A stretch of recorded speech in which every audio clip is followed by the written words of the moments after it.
Oh, what's up, Philly gang? Fucking snowing outside again. I know y'all just as tired the fuck of the snow as I am. Anyway, so I have a question. Do y'all know what BDSM is? Like, really, really know what it is?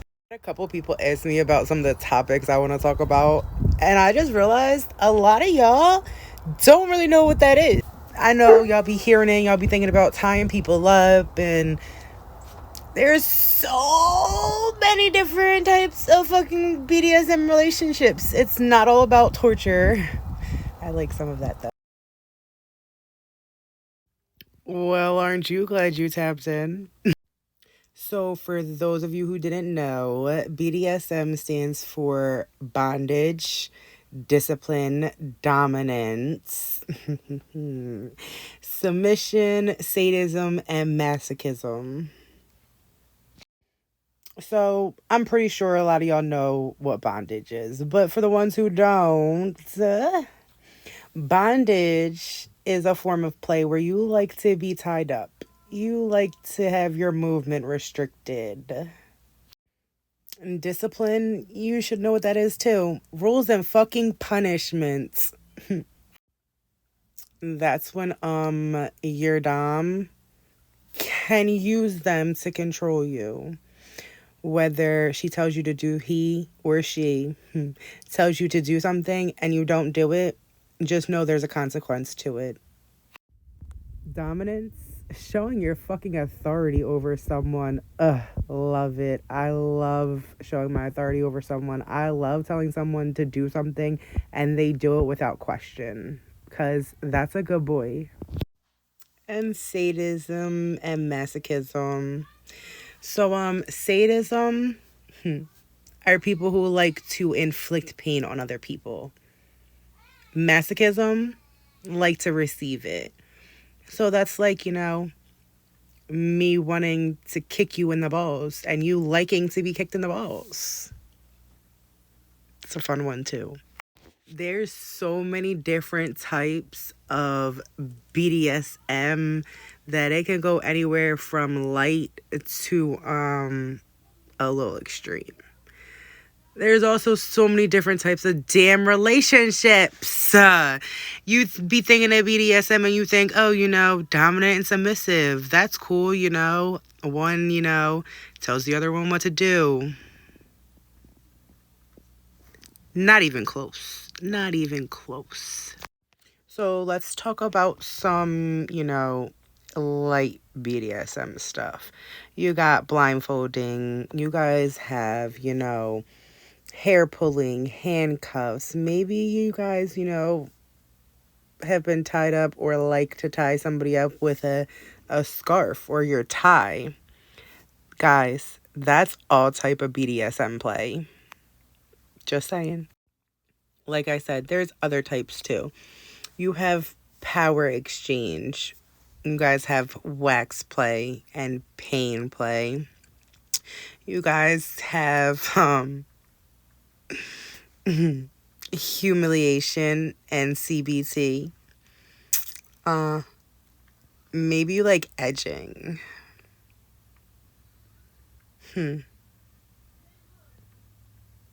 Let's come find out.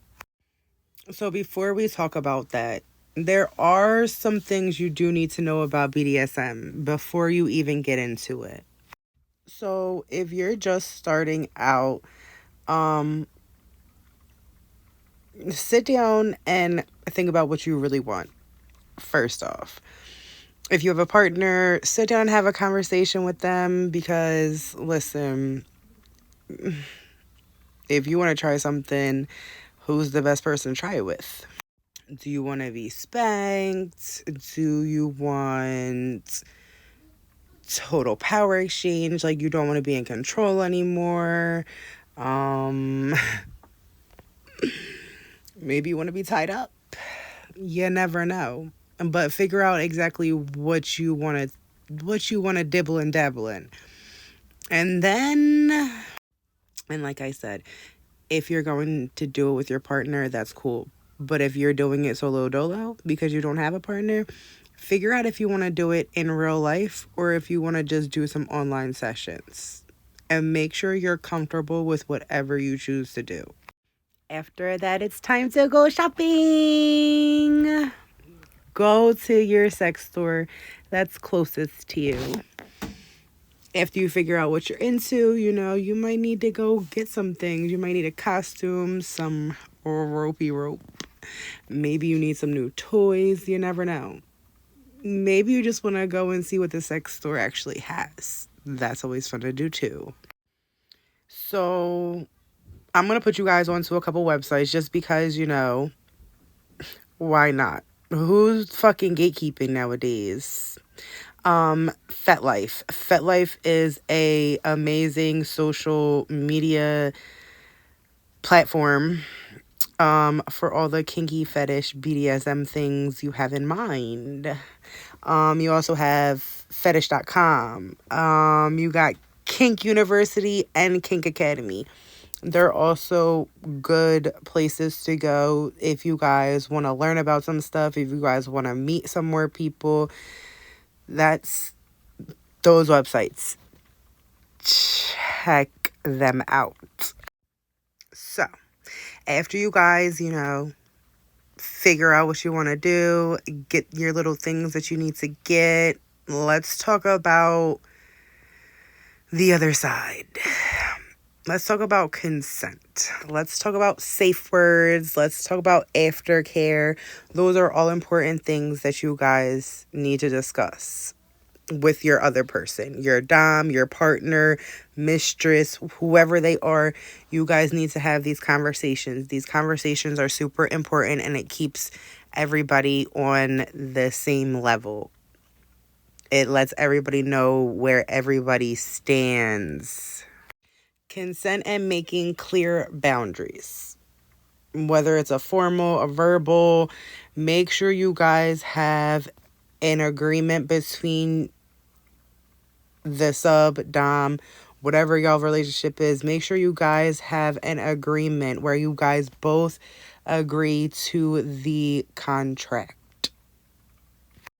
That conversation should include limits and safe words. Safe words, I know you're probably like, why do we need safe words when they can just say, because sometimes we do CNC, consensual, non-consensual. That requires safe words. Safe words are to let you know that your partner wants you to stop and or slow down. Sometimes some people use the traffic light method, which is, red means stop, yellow means slow down, green means everything's go, keep going, don't stop. But safe words, important, use them.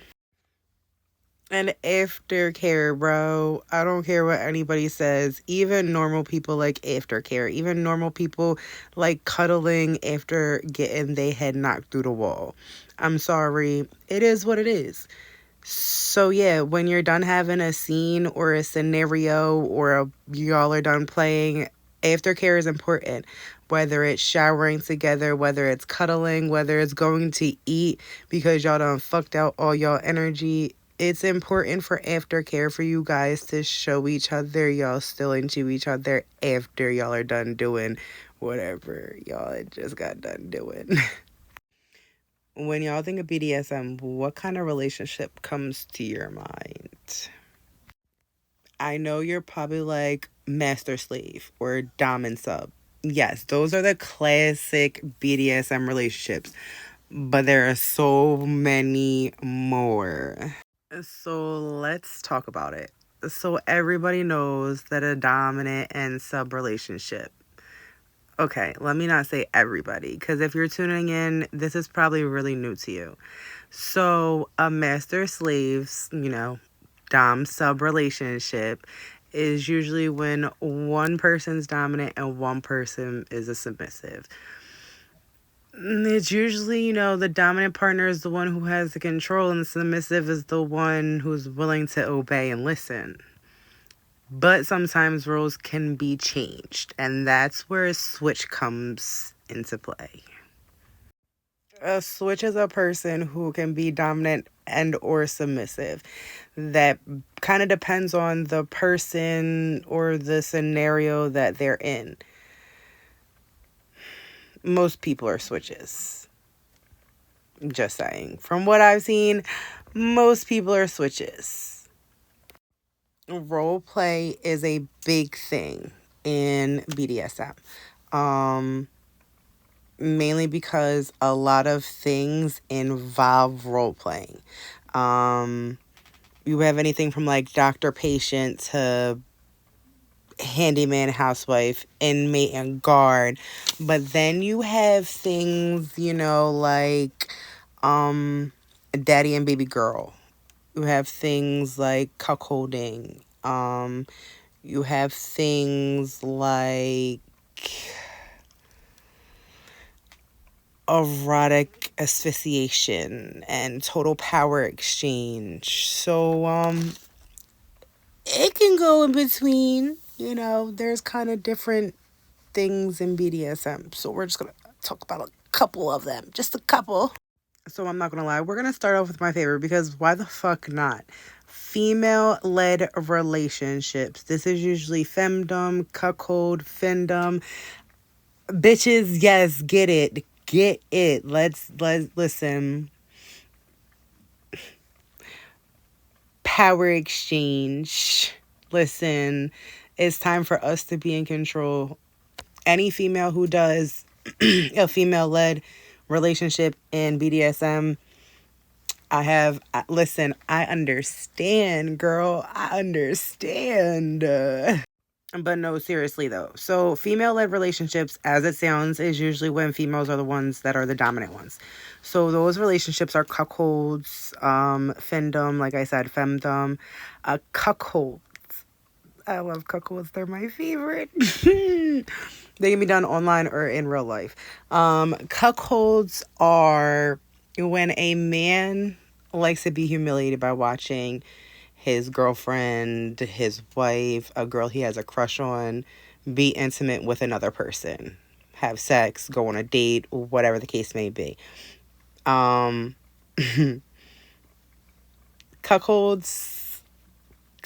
can, they're everybody, every cuck is different. The woman is usually, the one who's most important in that relationship, as usual. That's why it's a female-led relationship. Financial domination now. Financial domination is a dominant submissive lifestyle where the female usually has control over the sub, who is a male. The females are usually called findoms or goddesses or mistress. Now, the subs are usually called pay pigs, cash cows, human ATMs, fin subs. There's tons of different names for them. But it's usually when the sub desires to give the dom money and or gifts. Love that one too. So let's talk about total power exchange. Total power exchange is a 24/7 lifestyle. If you don't know what a 24/7 lifestyle is, that's when you literally live it. That is your fucking life. There is no escaping your BDSM lifestyle because it is your whole life. Some people, cannot do 24/7. It's cool. It's just a kink. You have your little sessions, maybe 2-3 hours. Maybe you guys do it on the weekends. But there are some people out there that literally live this lifestyle. And those are 24/7 people. Total power exchange is a 24/7 thing. It's where the sub gives the dom complete control over everything. Money, their work, their schedule with their friends, what they do, what they eat, what they wear. When I say total power exchange, it is literally a total power exchange. The sub agrees to let the dom control their whole life. And once that happens, there is no saying no. That is another female-led relationship most of the time. It is what it is. A lot of people don't know animal play. Animal play is a part of BDSM. Animal play is when the dominant is usually called the owner and the sub is the pets or the kitten, puppy, pony, whatever they choose to be. That is when the sub dresses and or acts like that animal and the owner takes care of them. CBT is a part of BDSM too. I'm not gonna lie. I like being a dom and doing CBT. Yeah, yeah. It's fun. It's fun to get paid to do that. So, it is what it is. Um, CBT is cock and ball torture. So that usually involves guys, whether it's hitting themselves or getting kicked in the balls or ball busting or flogged down there. Yeah, that's what cock and ball torture. Anything you can think of that is torture to the genitals, the male genitalia, that'll be in CBT. Yeah. That's a BDSM thing. That is a part of the sadism, masochism part of BDSM. Giving and receiving pain. So before we go on, I have to give y'all some more definitions. I'm so sorry. I need y'all to understand. So we're going to talk about SSC. That's safe, sane, and consensual. So that is when everything is based on safe activities. That's when you guys are participating in activities that your sound mind of and you consent to. Then there's something called RACK. That's risk aware consensual kink. It's a code like SSC, but this one shows that each person is responsible for their own self. Individual responsibility, that you're saying you consent. You're the only individual. You say you do that. That's you. Because we're going to talk about edge play. So edge play kind of challenges SSC and RACK because it is an activity, whether it's mental, manipulative, or sexual, but it involves consequences. And those consequences are either like short term or they could be like long term, but it's usually a painful, harmful consequence. It could be like wax play or consensual non-consent or like breath play, or it can go anywhere from like fire play to like knife play. So edge play has a wide, if that's something you really need to do research on. I can't say I don't, but I don't do a lot of that. Breath play is probably like the farthest I go in that. But yeah, you need to, if that's something you're considering, do some research, please, and thank you. So breath play, that's erotic asphyxiation, breath play. That's the intentional restriction of breath. Being choked up, having your like that, having the blanket pillow over your face. That's breath play. It's fun. I like it. I'm not telling you to try it. That's on you. You got some consensual, non-consensual. And yes, that sounds how it sounds. So, consensual, non-consensual is a dom-sub relationship role play, where they agree to act out a scene, which involves usually a fake non-consensual activity.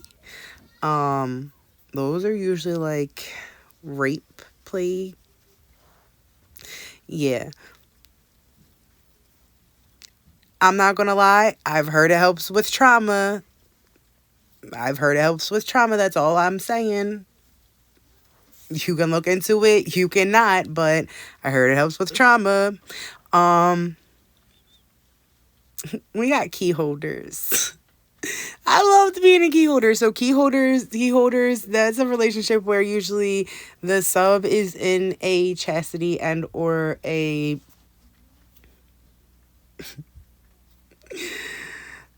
cock cage.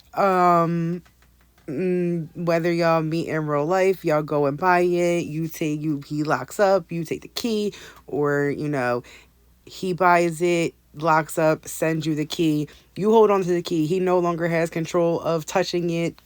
Nothing. I hope you're a good shot, sir. I really do. Last thing we're going to talk about are caregiver relationships because, why not? A lot of y'all don't know, but those daddy baby girl relationships, those are caregiver relationships. Any relationship where it's an older person taking care of a younger person is usually a daddy baby girl or mommy baby boy relationship, and they're usually sugar daddies because they usually take care of you 100%. But you can look into that too. um Guys, listen, I know I gave y'all a lot to think about right now. I know y'all medulla is thinking about so much, so let it sink in. And tell me what y'all think about the conversation we just had in these comments. Like, what do y'all want to talk about? Like, come on now. Is we sticking with some BDSM things? And if we are, what do you want to know? Drop that stuff in the comments.